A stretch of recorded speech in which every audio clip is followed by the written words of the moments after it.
You're big, Ngayon, ito lying na, mga Digong. kababayan. Ang gustong iparating dito ng dating presidenteng Digong, bakit daw pumirma si Pangulong Bongbong Marcos, no, na blanco daw yung mga budget, hindi daw sinulatan. So, ang sabi ni Digong, baka daw, no, gustong magnakaw ni BBM, instead of 1 million lang ang budget, gagawing 1 trillion para manakaw daw yung iba, manakaw daw yung sobra. So, dapat 1 million lang, ginawang 1 trillion. So, yun ang gustong iparating ni Digong. Ibawal daw yan sa batas na pag mag-propose ka ng pondo ay blanco. Ito po gusto ko lang explain sa inyo. Yung nakuha po na dokumento ni Digong, ay galing po yan sa mga senador na hawak niya sa liig. Yung mga senador na mga walang proyekto, walang nagawa sa bayan, puro kuda, puro nganga, puro mukbang, hawak sa bigote. Yan po yung mga senador na hawak niya sa liig. So bakit nga ba nakakuha si Digong ng ganyang dokumento? Hindi naman siya parte ng administrasyon kasi tapos na ang kanyang termino. Galing po yan sa mga senador niya na hawak sa liig. Ngayon, bakit nga ba napunta sa kanya yan? Yun pong dokumento na pinakita ni Digong at putol, no? Ang tanong ngayon, bakit putol? Kasi po, yung dokumento na hawak niya ay hindi po yan yung final, no? Hindi po yan ang final na budget para sa 2025. Proposed example papers lang yan. Yung pinirmahan ni BBM, sa Malacanang, nandoon na yung pinaka-conclusion, yun na yung pinaka-final budget sa BICAM budget para sa 2025. Pero yung hawak ni Digong, sample propose lang yan. Proposed budget. Hindi po yan silyado.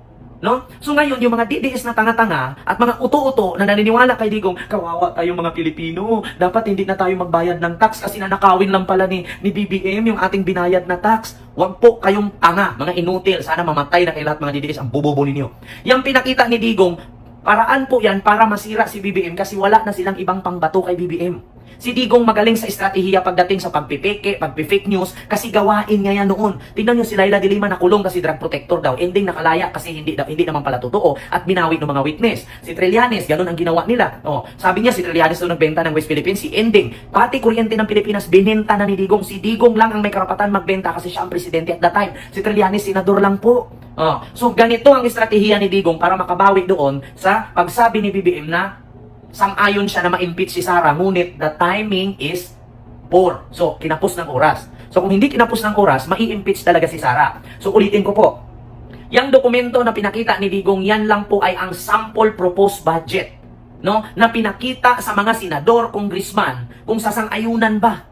So, hindi naman tanga yung mga senador at mga congressman na pipirma sila sa proposed budget para sa 2025 na blanco ang presyo, blanco ang amount na para ipondo sa mga ahensya ng gobyerno. Yang pinakita ni Digong ay halata pong paninira. Halata po na si Digong ngayon ang rebelde ng ating bansa.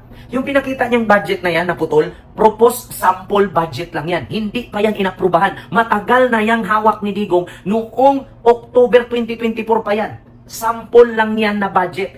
No? Halimbawa ngayon, yung DepEd, kung nilagay dyan 10 billion, kung hindi magustuhan ng kongresista at gobernador yan, or kongresista or mga senador, hindi nila aprubahan yung 10 billion para sa DepEd. So, hindi pa yan finalize. Kaya nga putol ang pinakita nila dyan eh. Bakit? Sample papers lang yan. Kasi kung totoo yan, na budget na pinirmahan ni Pangulong Bongbong Marcos, bakit walang sealed? At kung totoong budget yan, hindi nila pwedeng kunin yung papel na pinirmahan ni BBM at ipa-xerox or ipa-photocopy.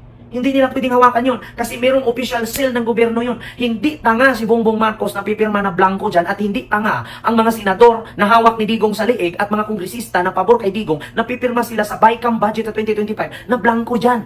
So, ngayon yung mga DDS na tanga na naniniwala sa nilabas ni Digong, sa tingin nyo ba, kung kayo ang senador, ikaw si Bato, ikaw si Bongo, ikaw si Robin Padilla, ikaw si Villar, ikaw si Jinggoy, papayag kaya sila? Si Bato, si Bongo, si Villar, si Jinggoy, at saka si Amy Marcos na pipirma, blanco ang budget.